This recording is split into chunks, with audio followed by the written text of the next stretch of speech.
Just as I was like scrolling on TikTok for like, I don't know, 20 minutes, my agent just texted me. She was like, how's the floating house going? The book is not actually called The Floating House, but she's like, how is it going? And I was like, it's going. I told her that it was going. Hello, welcome back to another writing vlog. My debut novel comes out in the fall called Local Heavens. It's a queer cyberpunk reimagining of The Great Gatsby. There was a lot of things that I had to do. I had to wrap line edits, I had to do author blurbs. There's been a lot of discussions and things happening with the cover design. Took away a lot of actual writing time. Currently writing a new book. I'm writing a fantasy novel nicknamed The Floating House. Yeah, I had wanted to make very good progress on The Floating House over the holidays, but I just got really burnt out, and I decided to kind of take the holidays to rest and regroup and focus on all of the publishing stuff. Anyways, it's mid-January right now. I actually think that I might be getting copy edits back on Local Heavens in this upcoming week. So this might end up just having to be another Local Heavens vlog, I don't know. But I do have, I think, a few days before the copy edits come back to me. In that period of time, I am going to try to make progress on this fantasy book, which I think I started seriously drafting this fantasy book April-ish of last year. So this is already the longest it's taken me to write a first draft of a book. The main reason that it's taken me so long is just because I am learning how to adjust and having to go back and forth between two different projects, because I'm a very like focused writer. Like I can only write one book at a time, doing Local Heavens revision rounds and then going back and working on this first draft, and I'm pretty excited about it. I think day to day I forget how to feel excited about it because drafting has just been so slow. I think sometimes there are days where I'm like really in it, and then there are other days where I feel like I lose track of the voice of the work. The other thing that I was doing this morning was I got back another round of cover concepts for Local Heavens. So I think my team is going to be meeting about the cover next week. It's almost there. I'm very excited about the direction.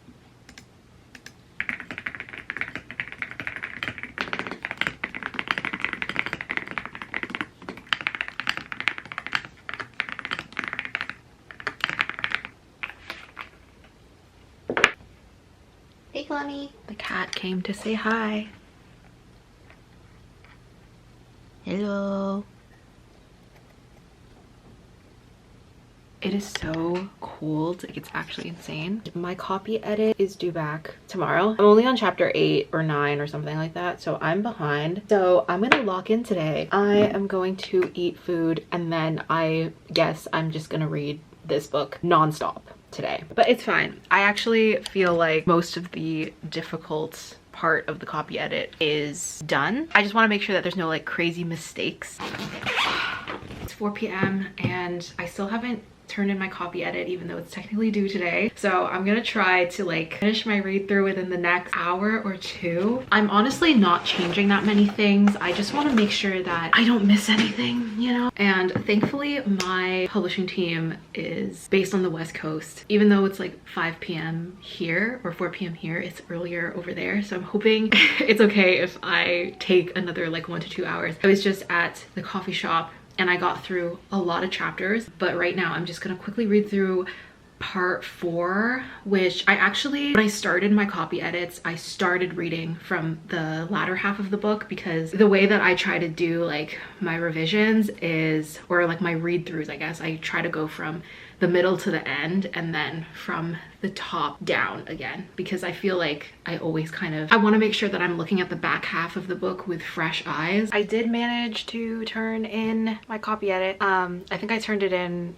like just after 5 p.m. To be honest, like reaching the end of this copy edit, the thing that I felt most was just relief. It's just so interesting to have gone through the book and to remember how far all of the ideas have come. 2.5 years ago, these moments in the book, all of these scenes that I was brainstorming and looking forward to writing, they were just ideas in a Google Doc. They were just ideas in my notes app. They were shower thoughts. I think there's just something about, first of all, a debut novel that is always going to be emotional, like you only debut once. But I think also just like with every book, it's this beautiful, magical thing. Take something that's in your head and to make it into something that you can give to other people. The story has really taken on so many different lives, and there's just been so many versions of it. The draft that I read is probably like draft 9 at this point. Reading it back, I was like, I really managed to put in everything that I wanted to. Just all of the cyberpunk world building that I wanted to explore. I think the version that you guys are gonna get to read, which is so crazy to say, the version that people are gonna get to read, I think is like, it's not even a story that I could have imagined writing 2 years ago or 5 years ago. So anyways, Local Heavens copy edits are done. I don't anticipate touching this novel for the next while, maybe sometime next month. I don't really know. In the meantime, we're gonna be working on the floating house, and I'm so excited to just work on the floating house again. Like, I always, whenever I have to do Local Heavens edits, I always miss drafting. But then I get into the drafting process and I'm like, oh my god. Is this where your churu is? See you. It's in here, right? Oh yeah. Oh my god. Oh yeah, she's stocked up for the nuclear winter. Oh my gosh, yo. Is this the national stockpile? Yeah. Blue. Yeah, that. Oh my god. You kind of have to move fast. Oh my god, oh my god, oh my Yeah. god. Shio, If you don't like the speed you're depositing, she will deposit for herself. Yeah. Oh my god. No, Zio, don't try to escape. Don't try to. Oh, he's The luckiest cat in the world. Forest of trees. How are ya? He's so cute. I haven't given a short fiction update in a really long time. One of the goals that I actually set for this year, and I think I talked about it like in an old newsletter, but I remember saying that I wanted to write more short fiction and potentially sell another short story. And my goal was like sell one short story in 2025. And I was actually able to meet that goal within the first week of January. So that piece was published in Rice Paper, which is a Canadian lit mag that I really enjoy. I crossed that off my bucket list a little early. I've also been revising a cyberpunk short story, another one. I've been writing that one for years now. I had written a version of it and then it was really bad and I rewrote it. I started like just submitting it, I think last month, can't remember, but I've gotten 2 rejections on that short story now. I know for like the speculative short fiction market, it's really tough to sell pieces right now. And I've seen like different authors talk about like what is the threshold of rejections before you like completely give up on a story. I've seen people say anywhere from like 20 to 50 rejections. I don't even know if there are 50 publications that I even know off the top of my head. I think my target for rejections for this short story is anywhere from like 10 to 20, and then I think maybe I'll reevaluate whether I even want to publish the short story or if it'll just go up on Ko-fi. Even though I don't think I'm very good at writing short fiction, I think one reason that I continue to do it is because it's a way for me to write without caring about anything other than the fact that I wrote it. I feel like all of my publishing stress is already directed so much into like traditional publishing and my books. I think with short fiction, it definitely feels like a playground for me to just figure out different ideas.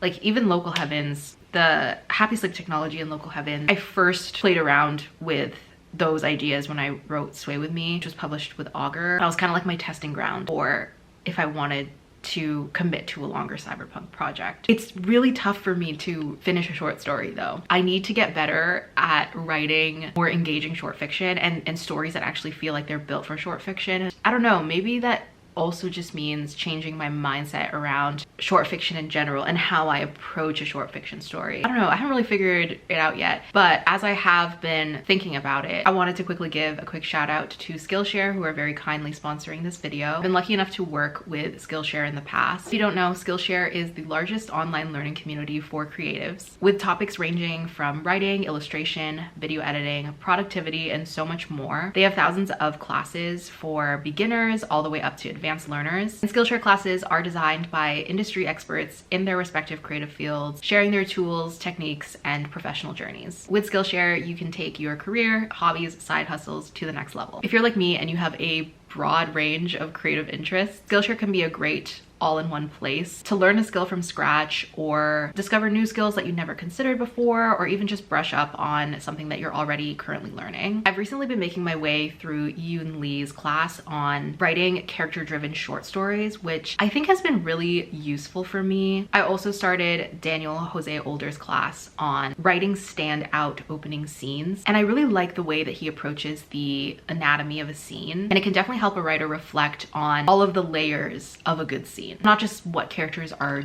doing in a scene, but also building all the questions beneath the narrative that drive the story forward. If you're also interested in accessing the thousands of classes on Skillshare, the first 500 people to use my link will receive a 1-month free trial. You can get started today by joining through my link in the description box. And thank you very much to Skillshare for sponsoring this video. I was like really craving a croissant last night. Literally the size of my face. Oh my god, so good. I need coffee.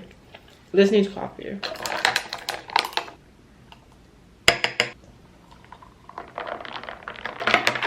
We're back, we're working on the floating house. Finally, actually, I'm going to allot the rest of today and hopefully the rest of this week to making progress on this book. So I think I took a 2-week break from the manuscript. I feel like the plot is still pretty fresh in my mind. Yesterday, I was rereading some of the later chapters that I wrote. But one chapter that I am still not happy with is the new chapter that I am inserting into Act 2. It wasn't like originally in my outline. It happens like at the top of Act 2, and I felt like there was like a chapter missing to help with some building blocks for the magic system. Also just like more character writing. As I've been approaching the like rising action of the book, I just felt like there needed to be some extra interactions between the characters. That's why I was inserting a new chapter, and I started writing this chapter a few weeks ago now, and was supposed to finish it before my copy edits came in, but I really just like something about the chapter was just not working at all. I didn't like the flow of it. I couldn't really get into the voice of the work. I just feel like the writing process for this book has been so up and down. Like there are some stretches of time where the plot feels like it makes so much sense and it feels so easy to write, but then there are some days where I can't string together a sentence. Like last night, I think I wrote less than 500 words. I don't really know what it is anymore. I think I just don't really have a good book to like anchor me into the voice, because when I was writing Local Heavens, I would just like spend 10 to 20 minutes before every writing session reading Gatsby or reading any of Fitzgerald's stuff. It kind of like recentered me a little bit. With The Floating House, I just don't really have one or two specific books that I feel like really help me recenter. I need something. I don't know, man. I've just been reading The Beautiful and the Damned, which I've just been reading this like for my own enjoyment. I've never actually read Fitzgerald's second book, so that's why. It's not this big, by the way. This is like an omnibus or whatever they call it. First 3 novels plus some short stories, so that's why it's ginormous. The reason that I got this is because I was looking for a cheap copy of The Beautiful and Damned, and so I went to the BMV. The first time I went, I was hanging out with Rachel. They didn't have a single copy, I swear to God, when I was there. And then I think like a few days later I went back because I was like, I was eyeing this the first time I went with Rachel. I like talked myself out of it the next time I went back because it was super marked down. I don't remember how much I ended up paying for it, but it wasn't full price, but it's ridiculous. Obviously, I don't need another copy of Gatsby. Isn't that so cool? It's like a flapper, but it looks kind of like water stains. I've been reading that. I've also been reading 3 Lives of Cate K by Cate Fagan. My goal is to maybe finish this within the week, which I think is really doable. Super short and it's very like fast paced.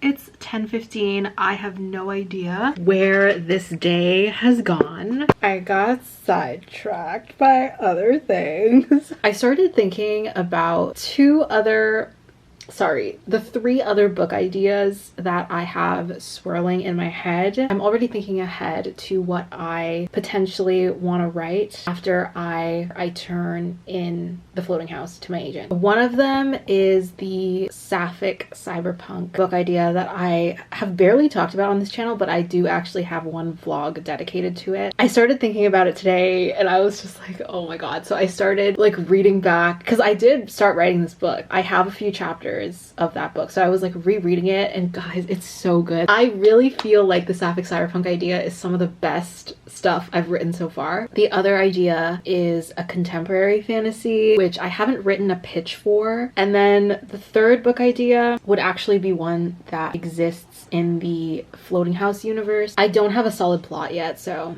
I have no idea, but getting so distracted. I was doing some brainstorming for all those projects, and then suddenly it was dinner time. Oh, I was randomly making updates to my website because just in preparation for the cover reveal, I was like, oh, I haven't updated my website so long. And then I went back to the Floating House and I kind of lost track of where I was. We're reading from the top of Act 2. Then I got caught up in line editing. Got some emails from my publishers, then I had to answer some emails. Just as I was like scrolling on TikTok for like, I don't know, 20 minutes, my agent just texted me. She was like, how's The Floating House going? The book is not actually called The Floating House, but she's like, how is it going? And I was like, it's going. I told her that it was going.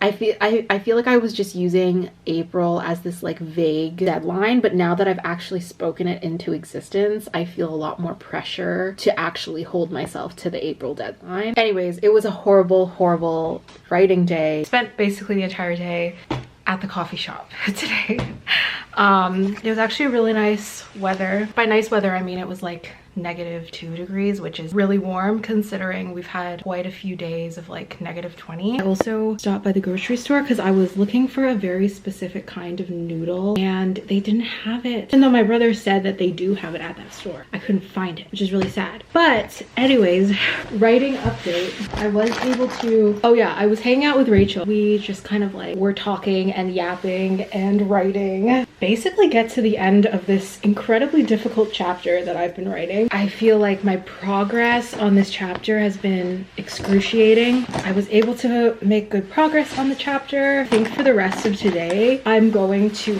just like read the rest of Act 2 and try to remember what the heck is going on in this book, because I actually wrote quite a bit of Act 2 like many months ago now. I am so excited, by the way, to write the climax. I think that like what happens at the top of Act 3, end of Act 2 of this book is like kind of cool. Like there's this really strong scene slash imagery that I'm really looking forward to writing. It's gonna be diabolical and I'm really excited.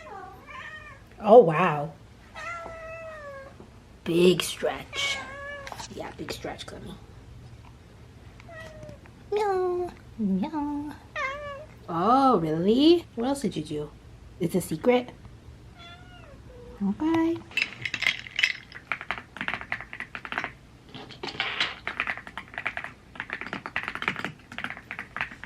I'm literally gonna go on a social media ban today. I wanted to fast draft a single chapter in a day yesterday, but then I got distracted. Then I had a bunch of emails, Local Heavens related emails yesterday. So there's one thing, which I don't know if this will be announced yet, so I don't know. I won't talk about it. Yeah, the second thing, I got to see the initial look at interior design of the book, which is crazy. It's not like technically past pages. It's not going off to the printer yet. It is like the first 150 pages roughly designed, so it really looks like a book. All the fonts have been matched. Guys, it's gonna be so, the inside of this book is gonna look so good. Yeah, the other thing that I have to do in like 2 days is my acknowledgements. There's a lot of people to thank, especially because it's my first book. I also, last night, I was working on finalizing kind of the log line slash pitch slash blurb for Floating House. When I send the first draft to my agent, I want to like kind of have a blurb in place. It's feeling gothic. Like there's gothic elements. Who knows if it's gothic enough to be called a gothic fantasy. And then today I got through the first scene of a new chapter yesterday, a couple other scenes. I've been writing very non-linearly at the moment because my brain is really scattered, and I'm not referring to my outline anymore, by the way, which is like, this is how I always write my first drafts. I usually outline them very thoroughly, but then by the time I'm at the 50 to 60% mark of the book, I'm not actually referring to the outline anymore because it is just so much easier for me to outline as I go because things have changed so much. Last night I had like a bunch of thoughts. Thankfully I didn't forget them because I didn't actually write all of them down. I had some thoughts for scenes that I want to add to the climax. I was going back and forth about whether to, like, how much romance to write into the ending. Very all over the place with like how I've been writing the romance. I have a feeling that if I don't write the romance explicitly, it's gonna end up being explicit as I revise. I just know. The thing is, okay, I don't think that I'm forcing it with this book. I think in some of my previous works, my first 2 fantasy books, there was like kind of this feeling of, oh, am I forcing romantic subplots? Which is why I never wrote them. The gag with my third book, Local Heavens, is that it's actually like the way that my publisher, and I think just in general, the best way that I can pitch Local Heavens is really as like a speculative dystopian romance. Not a romance in the traditional sense of the word, but certainly, oh, all right, she's back. Not a romance in the traditional sense of the word, but more like it's a love story. Like that's the thing that I always get like comments about. Anyways, it's just interesting how stories take on a life of their own. What I was saying about the floating house, yeah, I still actually don't know ultimately what I want the ramp up of Ilario and Vara's relationship to be. I'm trying to figure out what's more emotionally impactful. Oh, she likes this spot right here because there's like warm air coming from the vent right here. This is so crooked, man. I should not be running a YouTube channel with this poor equipment. Okay, I'm probably gonna tap out, if I'm being honest, for the rest of the day. All right, we've made it through the first week of February. Update to the TBR because I caved. You guys, I caved. Bought Deep End. This is the new Ali Hazelwood book. I had zero interest in this book, so I wasn't gonna buy this, or I was just gonna, like, you know, wait patiently for my library copy. But I've been hearing really good things about it. I haven't heard a single bad review, so I don't know. I actually did read the first 4 chapters. First of all, look at these sprayed edges. We need to do more sprayed edges on paperback because it just looks so cool. It's about a diver and a competitive swimmer. I feel like I'm gonna like it. So far I do like it, and I have not read a romance novel, like a contemporary romance novel, since I think since literally Ali Hazelwood's second book, the one that she did after Love Hypothesis. The second update is, oh my god, I feel like I'm coming down with a cold right now. I had such a block yesterday with Floating House. Like I actually for this entire week have had struggles with weaving together the plot points related to the magic system. I realized there was like one detail that I had added into the book early on when I was drafting the first few chapters. It was too much. Like it was a detail that was becoming kind of irrelevant as the book was taking shape, and I felt like it was detracting from the core messaging of the book, and it was also just like too much exposition to do. Cutting out that one element, I think, has set me on a good track again, I hope. I don't know. Over the course of this week, I've written, I think, 4,000 words, which is not as much as I wanted to do, but it's not bad. It's not 0, it's fine. Next week we're locking in. Is what I'm telling myself. This is the other romance book that I have been so excited to read this year. Bingsu for Two by Sujin Witherspoon. So this is a YA rom-com, fake dating. It has Korean American characters. It's about a bingsu cafe, which is so freaking cute.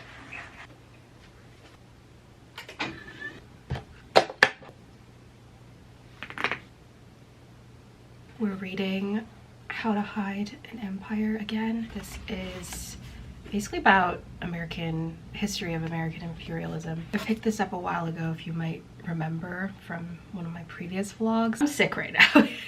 If you can't tell, I'm like recovering from a cold. I haven't been vlogging. Yeah, I picked this up a while ago, and as I've been getting towards the end of The Floating House, felt like reading it again. I actually mostly only read the beginning and the chapter that covers Spain-America war, which is basically like this very uneven war that resulted in Spain selling the Philippines to America for like, I think $20 million or something like that. Was trying to, okay, so I've gotten the pitch and the blurb for this book. Got it in a place that I'm pretty happy with. Whenever I send over this first draft to my agent, I'm gonna send it with an updated pitch, which is a log line. It's a very long log line, but it technically is a one-sentence pitch. I'm also gonna send what I think are good comps at the moment, although comps can definitely change. After I had finished Blood Over Brighthaven, I just thought Siona as a protagonist was like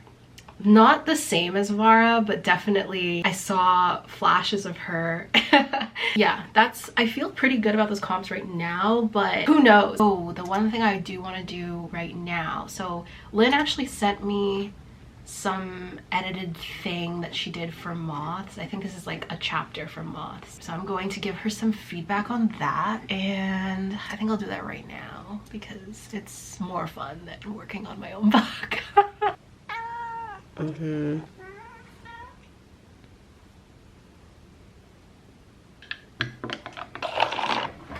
Okay, let's do a reading check-in. So I'm almost halfway, not quite halfway into Deep End. It feels like a long book. I'm going through it pretty slowly, not because it's not good. It's just I'm trying to have self-control. I think if you like Ali Hazelwood, you'll really like this book. I think it's like even better than her previous books that I've read. So I think my taste in romance, romance books where the main character feels like they have a lot going on in their life besides just like the love interest. I think like Love Hypothesis had this like cartoonish like comedy to it, which is not a bad thing. Like Love Hypothesis for me was like almost a 5-star read because it was just turn your brain off fun. This book feels a lot more grounded. Love Hypothesis was also very much based on Raylo fanfic. Scarlett, the protagonist, just feels she's a diver. They're both college athletes, and she's a diver that dealt with this huge injury, and she's like recovering from that physically but also mentally. I don't know if I'll like the actual smut part of the book, but I do really like everything leading up to that with the character writing. We'll see if my interest slows down, or I'm going to dedicate today to a writing day. So yeah, I want to write a lot for The Floating House today. It's a long book. It's definitely a long book, but it's fine. I split up the final act into 2 parts, so there's technically a part 3 and a part 4. That's typically how all of my books have gone.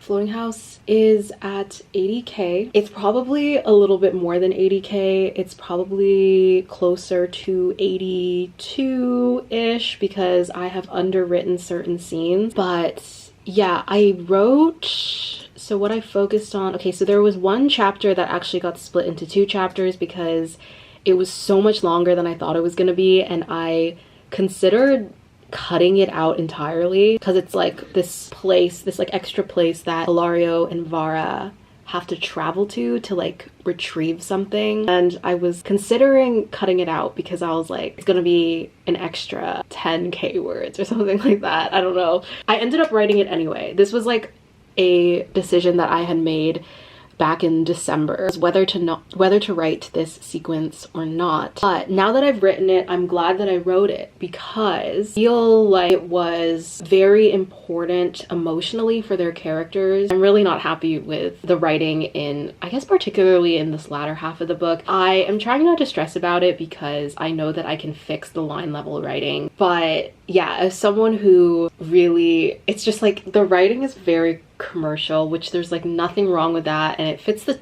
the story. I definitely want to spend some time, probably not before the draft goes to my agent, but I want to spend time really making the sentences better. If I wasn't writing on a self-imposed deadline, I would just be doing that now. I need to write quickly. I really don't want to drag this out, and I just want to get to the end. So the last chapter that I wrote was 4,000 words. I wrote a flashback chapter this week / last week that I'm very happy with. I was like dreading writing it because I was like, I don't know how to make this sound good, but I wrote it. The characters go back to the house, then the plot resumes. The main plot resumes. Oh my god. Okay, this weekend I really want to write the climax. Actually, it's hard to say because the end of this book has like 3 like bombastic scenes. So there's the one that ends part 3, which is like crazy, and then there's one scene which I'm debating cutting it out, but I don't know if I will. Something crazy happens in the city, and then this final big event is kind of going to be like the last scene. The denouement might need to be an extra chapter, but I'm hoping that I can write the denouement in just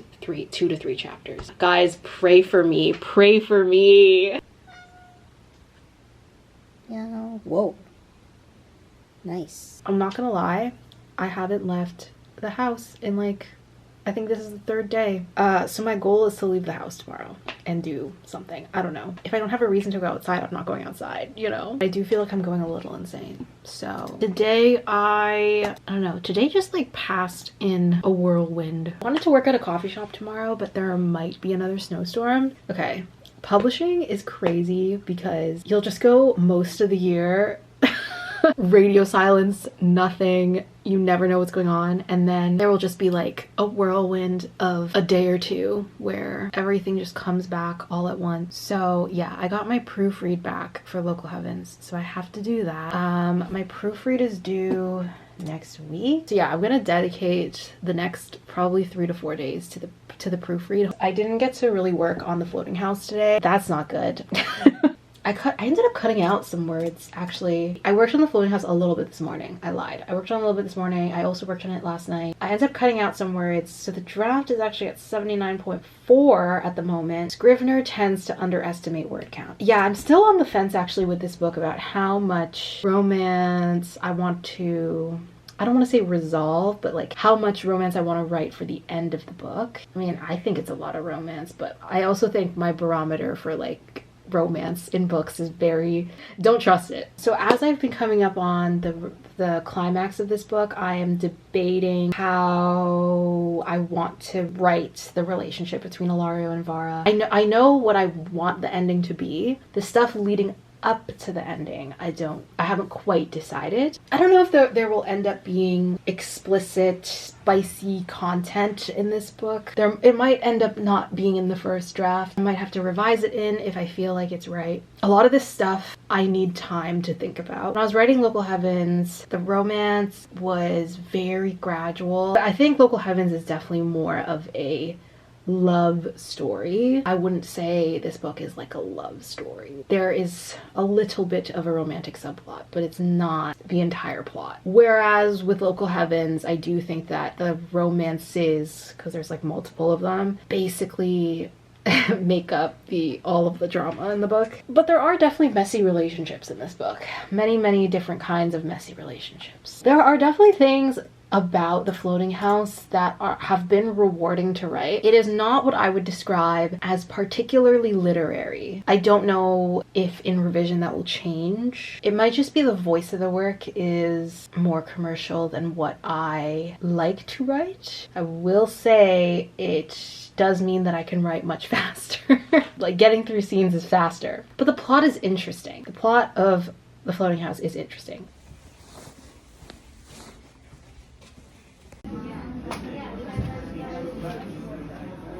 Tuesday check-in.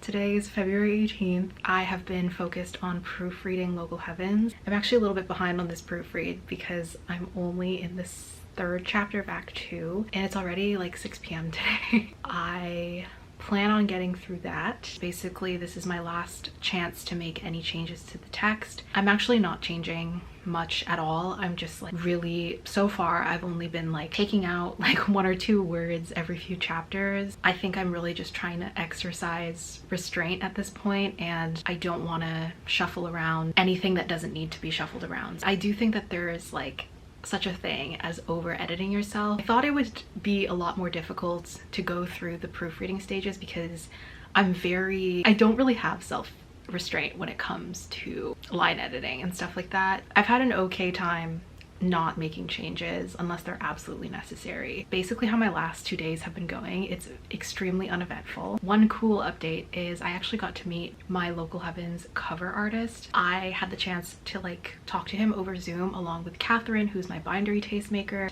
We had a whole like little Zoom conversation about the cover design process. It was just so cool to meet him. He's so freaking talented, you guys. If you're subscribed to Catherine's bindery, you can listen to the conversation, but basically we talked about just like why he took on the project and a little bit about his like art process. Cover design process for this book actually went through so many iterations. A lot of work went into like finding the exact like direction to go in with this cover.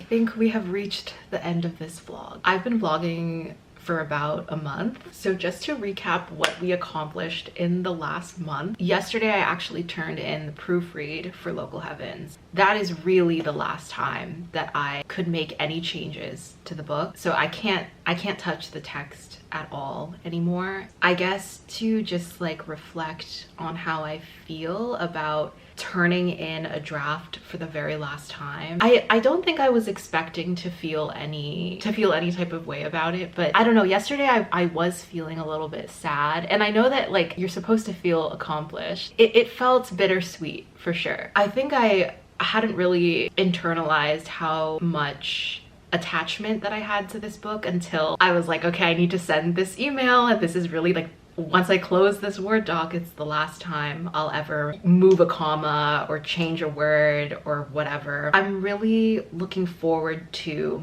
as a writer, moving on to the next project. I think I put so much of myself into this book. I think what happens with any book, even if it's a retelling, as you're writing it, the characters start to become versions that do belong to you. When you spend enough time with a project, you do naturally get very protective of the characters. And I think by the time the book actually comes out, I imagine I'll probably distance myself from it enough. I think in these past few days when I was still, I was just feeling a lot of emotional attachment to Nick and my version of Nick and who he has become over the past few drafts. I think the ending of the book, I always, like, even when I'm speed reading it, I always slow down and like reread the last like 5 chapters very slowly, because experiencing that ending is always just like a little, it's always nostalgic for me. I do feel proud of the book, but it also does come with a lot of sadness. This book was kind of like a thing that I used to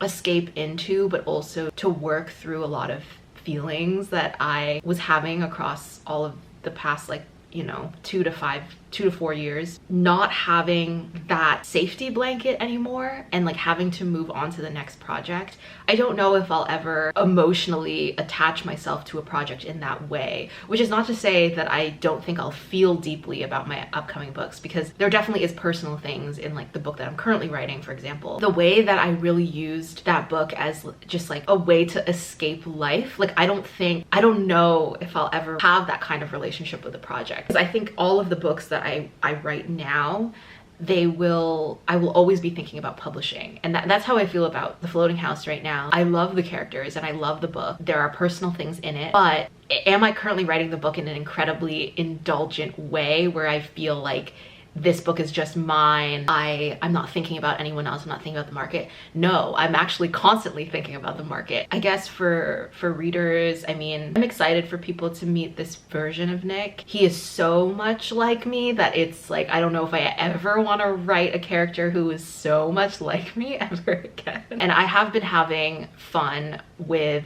Ilario and Vara just being characters who are personality-wise different than me. The advantage of writing a secondary world in the Floating House is that there's an escapist element there, I guess, where I don't feel like I'm so attached to the real world. I think Local Heavens is a project that is very much on the nose, having a conversation with the real world. And I did it, and it was fun, and it was therapeutic, and it was cathartic, but I am looking forward to doing something very new. Yeah, that's my reflection on turning in my debut novel for the very, very, very last time. Floating House update. I actually took out an entire scene. So the size of the cast in the Floating House is making me feel like I'm gonna have to, in revision, add more meat onto the bones of those other characters, and potentially that would make the book even longer. But I'm also gonna wait and see what people say first in terms of like beta readers and my agent, because maybe all the side characters in the book don't need to have extra scenes, and maybe they do already serve their purpose. And I think the really